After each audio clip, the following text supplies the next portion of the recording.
السلام علیکم ورحمۃ اللہ وبرکاتہ۔ میں ہوں اظہر نیاز اور پروگرام ہے شریعت آسان ہے۔ ہمارے ساتھ براہ راست لائیو موجود ہوتے ہیں مفتی محمد اسماعیل طورو۔ ہمارا جو فون نمبر ہے وہ ہے 25468081، جس پر آپ فون کر کے اپنے سوالات بھی لکھوا سکتے ہیں اگر آپ ان کو جواب چاہیے، اور اگر آپ براہ راست ٹیکسٹ کر کے SMS کرنا چاہیں تو 0333510351 مفتی اسماعیل طورو صاحب کا نمبر ہے۔ تو شریعت آسان ہے، اسے اپنے لیے مشکل نہ بنائیں۔ ہمارے ساتھ ہیں مفتی محمد اسماعیل طورو۔ الحمد للہ الذی نحمده ونستعینه ونستغفره ونؤمن به ونتوکل علیہ ونعوذ باللہ من شرور انفسنا ومن سیئات اعمالنا من يهده الله فلا مضل له ومن يضلله فلا هادي له ونشهد أن لا إله إلا الله وحده لا شريك له ونشهد أن محمدا عبده ورسوله أما بعد فأعوذ بالله من الشيطان الرجيم بسم الله الرحمن الرحيم ذلك ومن يعظم شعائر الله فإنها من تقوى القلوب وقال الله عز وجل أن تحبط أعمالكم وأنتم لا تشعرون وقال النبي صلى الله عليه وسلم إنما الأعمال بالنيات وإنما لامرئ ما نوى فمن كانت هجرته إلى الله ورسوله فهجرته إلى الله ورسوله ومن كانت هجرته إلى دنيا يصيبها أو إلى امرأة يتزوجها وفي رواية ينكحها فهجرته إلى ما هاجر إليه صدق الله مولانا العظيم وصدق رسوله النبي الكريم يا رب صل وسلم دائما أبدا على حبيبك خير الخلق كلهم هو الحبيب الذي ترجى شفاعته لكل هول من الأهوال مقتحم۔ درود شریف پڑھنا۔ اللہم صلی علی سیدنا مولانا محمد وعلی آل سیدنا محمد وبارک وسلم۔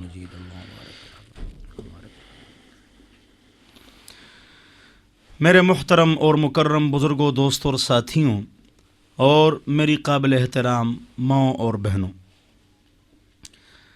آپ حضرات کے سامنے آج ہمارا موضوع ہے الفاظ کفر۔ اس موضوع کا خلاصہ یہ ہے، کبھی کبھی ہمارے منہ سے ایسے الفاظ نکل جاتے ہیں کہ ہم سوچتے نہیں، سوچ کر قدم رکھنا چاہیے، پھونک پھونک کے قدم رکھنا چاہیے، اور پہلے تولو پھر بولو، اس نظریے پر چلنا چاہیے۔ یہ نہیں کہ ان تحبط اعمالکم وانتم لا تشعرون، آپ کے اعمال جل جائیں اور آپ کو علم ہی نہ ہو۔ لہذا مسلمان تول کر بولتا ہے، توجہ سے بولتا ہے، اور پھونک پھونک کے قدم رکھتا ہے۔ اللہ آپ کے گناہوں کو، ہم سب کے گناہوں کو اللہ تعالیٰ معاف فرما دے۔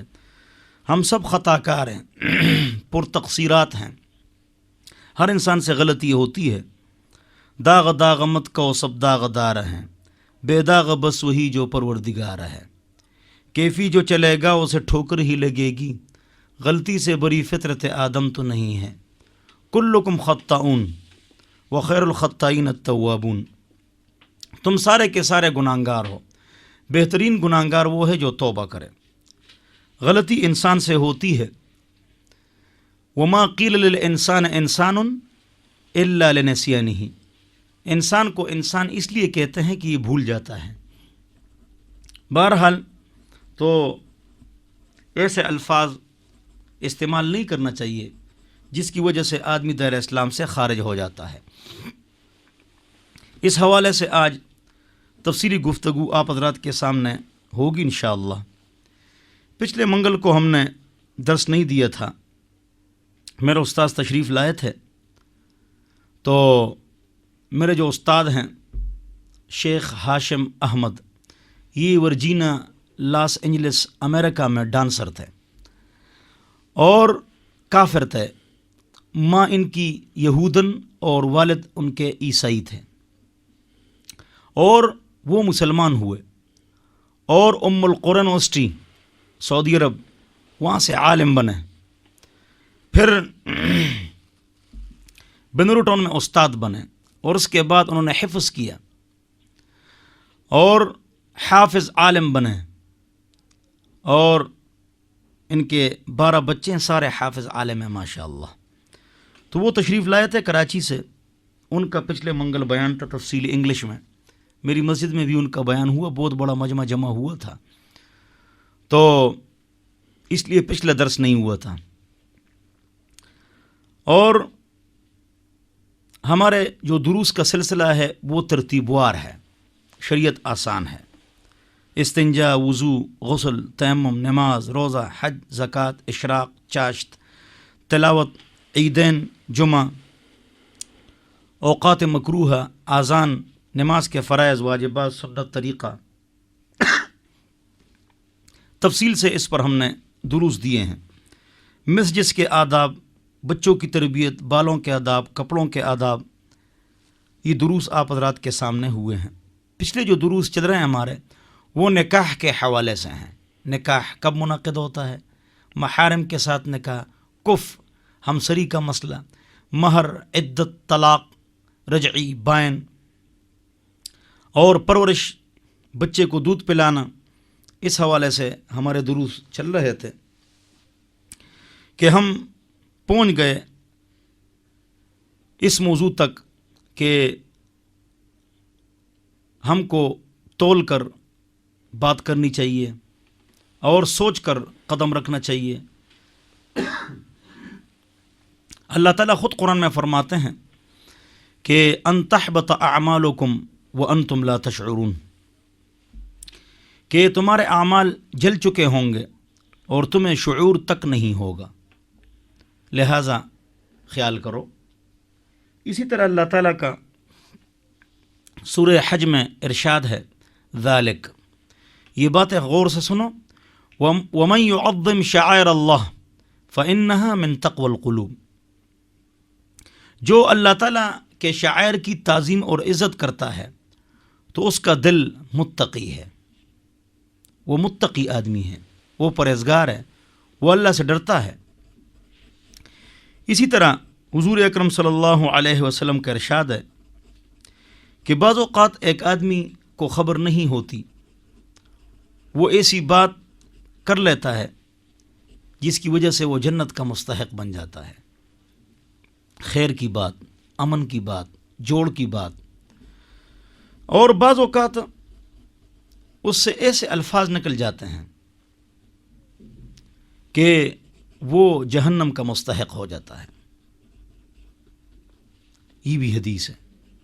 اسی طرح ایک اور حدیث بھی ہے جس کا خلاصہ اور مفہوم یہ ہے کہ بعض اوقات ایک آدمی نیک اعمال کرتا ہے اور اخیر میں وہ جہنم میں چلا جاتا ہے، اور ایک آدمی برے اعمال کرتا ہے اور اخیر میں وہ جہنم میں چلا جاتا ہے۔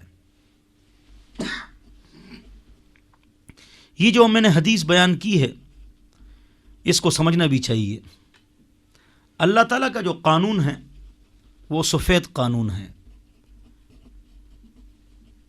پاک صاف قانون ہے، السمحاء البیضاء، سفید ہے، نورانی روشن ہے۔